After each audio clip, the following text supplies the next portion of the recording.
Ya estamos en comunicación telefónica con el primer entrevistado, que es nada más y nada menos que nuestro amigo, el periodista Raúl de la Torre. Rulo, ¿cómo te va? Emiliano Villazón te saluda, buenas tardes. ¿Cómo te va, Emiliano? ¿Cómo estás? Buenas tardes a vos también. Bien, mi viejo, un gusto encontrarte de nuevo. Che, Igualmente.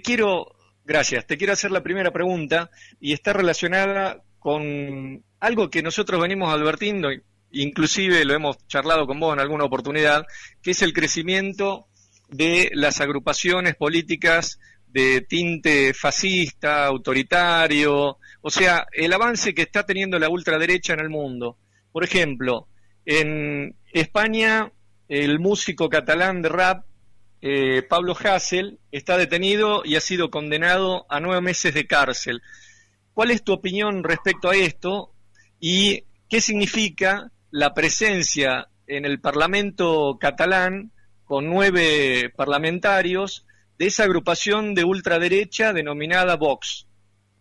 Sí, bueno, a ver, claramente primero hay una vara muy distinta para medir lo que es en el caso de este músico catalán, lo que son sus letras, que achacándole a la corona lo mismo que los diarios han publicado y la justicia ha reconocido, los casos de corrupción, bueno, él le ha agregado el tema de que viven a expensas de la miseria y la pobreza del pueblo.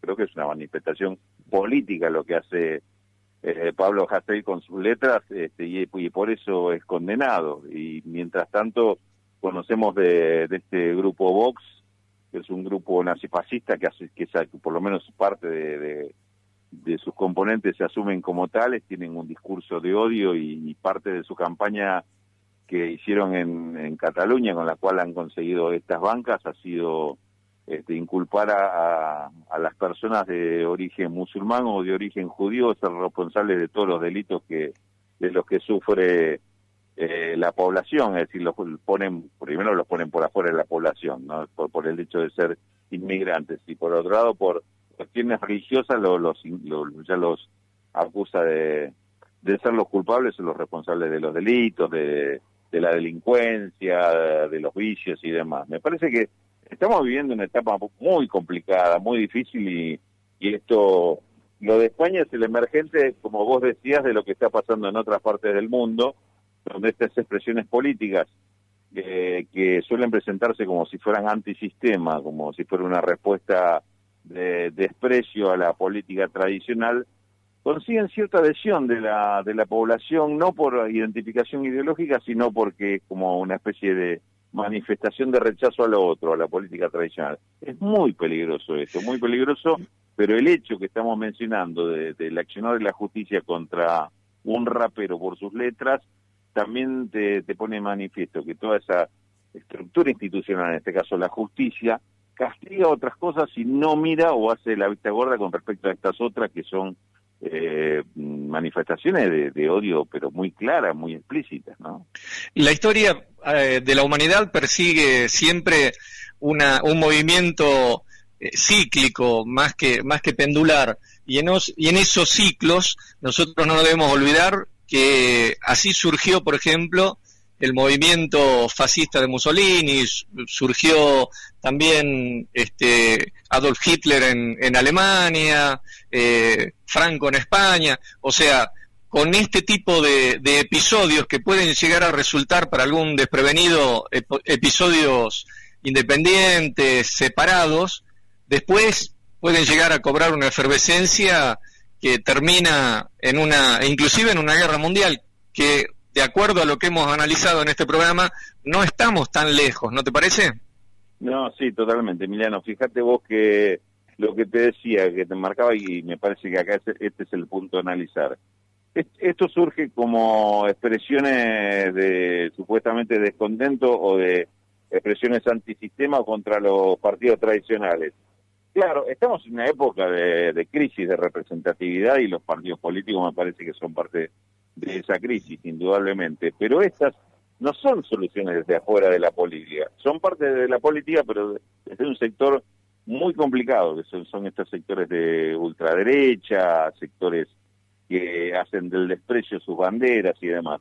Y el peligro es que tanto la justicia como los medios de comunicación, como otros políticos también, y las distintas instituciones que hacen a la vida social, si no advierten esto, que es lo que vos decís, las consecuencias que puede tener esto, porque no es que uno tironea de la cosa caprichosamente y dice, bueno, pero mirá que si hacen esto, puede pasar aquello otro que no tiene nada que ver o está a miles de kilómetros. No, es una secuencia, son las consecuencias que provoca este tipo de expresiones, este tipo de fanatismo, como existe el fanatismo religioso fundamentalista en el mundo musulmán y todos este tipos de expresiones que son de extrema, que a veces inclusive es difícil definirlas si son de extrema izquierda, de extrema derecha, porque en definitiva lo que se está jugando ahí es el odio y la eliminación de aquello que ellos consideran perverso o hacen responsable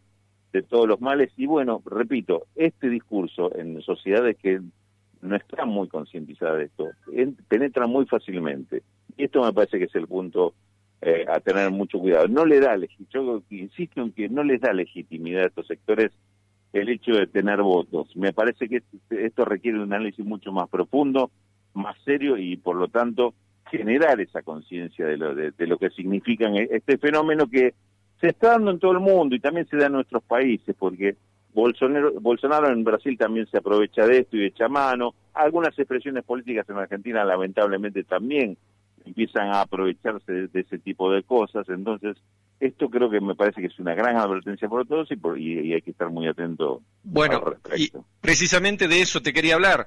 Dejamos de lado un poquito Bolsonaro, pero nos vamos a Bolivia, porque en Bolivia se llevaron a cabo las elecciones subnacionales, o sea, se eligen gobernadores en los 9 departamentos bolivianos, y en un departamento en particular con el cual los salteños, por una cuestión de proximidad geográfica, afinidad cultural, histórica y relaciones económicas, tenemos una proximidad que va más allá de todo eso que estoy diciendo, que es el departamento de Santa Cruz y también el departamento de Tarija.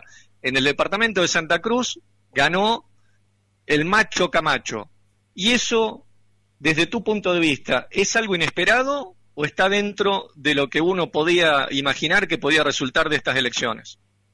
Y era un riesgo que se podía correr y lamentablemente se produjo. Digo un riesgo porque a Fernando Camacho ya lo conocemos desde la anterior campaña y el golpe de Estado contra Evo Morales en el año 2019 fue un actor fundamentalísimo, principalísimo de ese golpe de Estado, a través también de este juego de discursos extremos y mentirosos y logró una representación en ese momento importante. No le fue tan bien en las elecciones que consagraron a Lucio Arce presidente, igualmente salió tercero, hizo una elección que para algunos que lo observaban, bueno, una figura nueva, es una buena elección.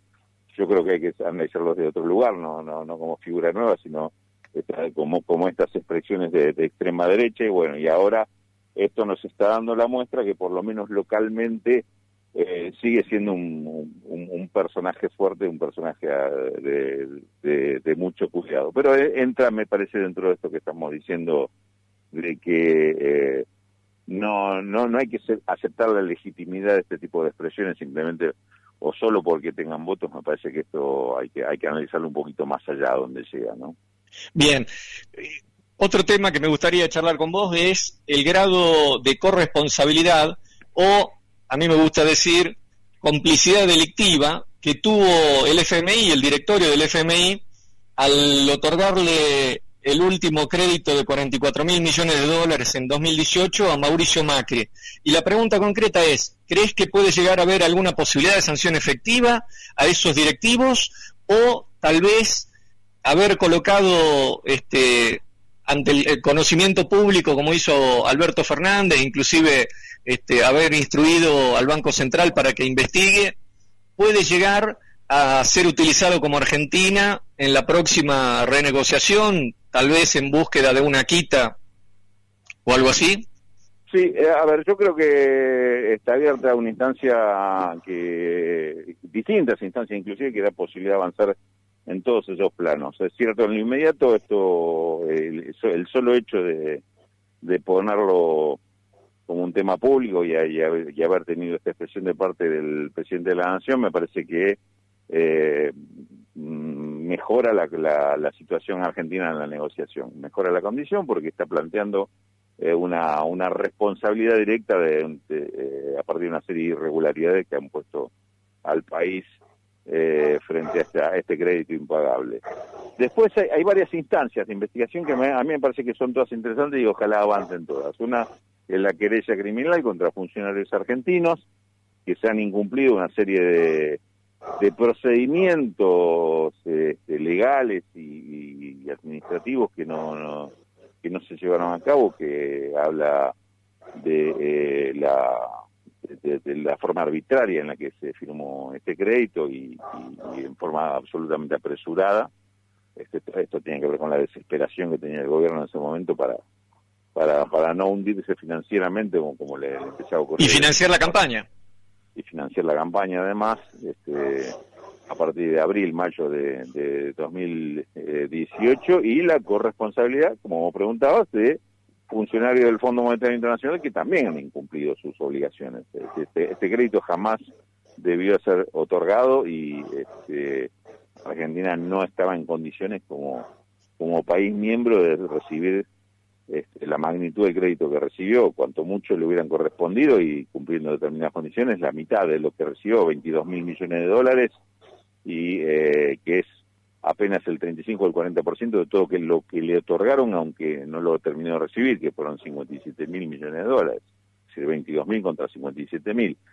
Con lo cual me parece que ojalá se avance en todas estas instancias para que todos los responsables caigan. Políticamente, obviamente, estamos hablando de un gobierno que firmó un crédito que es a todas luces impagable, digamos, no es que hay que mejorarlo para que sea más o menos posible cumplir con él. Eran 18.000 millones de dólares que había que pagar el año que viene. Esto significa más o menos así como la mitad de las reservas internacionales que tiene Argentina, y no son todas reservas libres de disponibilidad, además, y otros 19.000 millones al año siguiente, con lo cual en 2 años el país explotaba directamente si tenía que cumplir este crédito, y si no lo cumplía tenía que renegociar condiciones que hubieran sido absolutamente flagrantes para el país y para la economía argentina.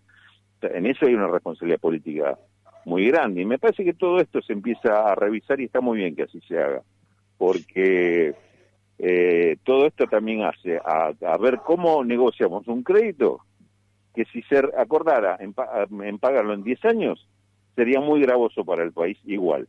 Y si se acordara por 20 años, nos colocaría en una situación bastante complicada, quizás dentro de 4 o 5. Me parece que todo esto hace también un contexto donde el gobierno, cuanto más firme se ponga en esto, mejores van a ser los resultados para el país, y quizá sirva como un ejemplo para el futuro, no solo para Argentina, sino para otros países de cómo deberían tratarse este tipo de créditos. Lo que está pasando en Formosa es un tubo de ensayo para lo que algunos trasnochados piensan que en algún momento le puede llegar a hacer al gobierno de Alberto y Cristina, Rulo. Yo lo estoy siguiendo con mucha preocupación y estoy tratando de tener la mayor información posible, porque si algo de esto a mí me suena que sí, que puede ser un tubo de ensayo, o por lo menos es un intento de encontrar lo que algunos interpretaron como era un punto de debilidad de los aliados del gobierno y en una provincia en particular donde le quieren hacer perder absoluta autonomía, proclamando o impulsando una intervención federal. Lo que se está haciendo con Formosa es realmente, digamos, de una arbitrariedad absoluta. Sabemos que se está mintiendo mucho, sabemos que se está yendo directamente contra todas las medidas de protección sanitaria que tomó el gobierno de Formosa.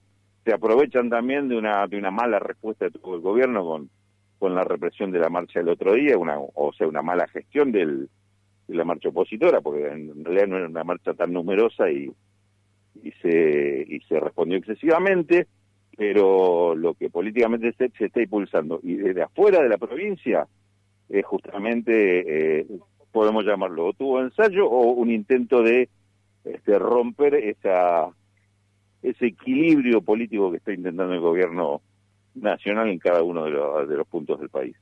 Por último, me gustaría preguntarte cuál es tu opinión respecto a lo que fue anunciado por el presidente en el discurso que dio en la apertura de las sesiones ordinarias del Congreso Nacional, referido a la necesidad de acomodar los precios internos, y dijo Alberto, vamos a crear una mesa de acuerdo de precios y salarios. ¿Cómo está funcionando eso, Raúl? Yo creo que es un tema excesivamente delicado, que es un tema muy complejo, el tema de la inflación que estamos teniendo, sobre todo en productos de primera necesidad de la población, y esto me parece que es un intento de encontrar ahí los actores que puedan dar respuesta a esto. Lo estoy siguiendo con mucha atención este tema y con las precauciones que me da el tema de que no confío demasiado en este tipo de mecanismos para resolver el tema. Yo creo que digamos, tenemos un problema muy serio estructural que tiene que ver con mercados muy concentrados, dueños de la oferta en determinados sectores básicos, como son algunos sectores de la alimentación, de insumos principales, como pueden ser los de la construcción, y demás, que yo creo que eso no se resuelve simplemente conversando para que moderen un poquito la política de precios los dueños de esos mercados. Y otros actores que son por ahí que serían la alternativa, es decir, pequeños y medianos productores, cooperativas y demás, no están en esa mesa. Eso te lo digo, como lo observo como cuestiones que a mí me preocupan y me hacen ser bastante precavido en el sentido de que esto pueda ser, por ahí se puede encontrar la solución. Está bien el debate, está bien la discusión y escuchar a ver qué dicen los distintos actores, pero no están todos los actores, y algunos de esos actores serían los que deberían ser los controlados, no los que propongan la solución. Coincido, y recuerdo que, por ejemplo, en Brasil, cuando quienes han ido a vacacionar al vecino país, se habrán encontrado en varios de los lugares, las playas, los lugares que uno va, a veces hay mercados de productores que directamente traen las frutas y verduras directamente del campo. De hecho, se llama directo del campo. Y acá en Argentina esa experiencia tuvo algún desarrollo incipiente, pero nunca se pudo federalizar. Y nosotros acá en el norte lo sufrimos mucho eso, porque la mayoría de las frutas que se comercializan en el mercado de Buenos Aires son prácticamente producidas acá en el norte y trasladadas hacia Buenos Aires y después vuelven hacia esta región del país. Entonces por ahí debería, creo, como estás diciendo vos, dejarse de tanta búsqueda de consenso el gobierno y empezar a accionar y decir, bueno, vamos a armar estos mercados en distintos lugares de nuestro país y armar una oferta productiva que sea más acorde a lo que requiere la población, ¿no te parece? Te voy a confesar algo, Emiliano, que tiene que ver muchísimo, vas a ver, con esto que estás diciendo. Yo le acabo de pedir a tu producción hace un rato que demoráramos un cachito la entrevista, que no llamaran a la hora que habíamos previsto y que me diera un rato más, porque estaba terminando una charla, una entrevista periodística. Ajá. Ahora te cuento, que agradezco que han tenido, aparte la amabilidad de correr un poquito el horario.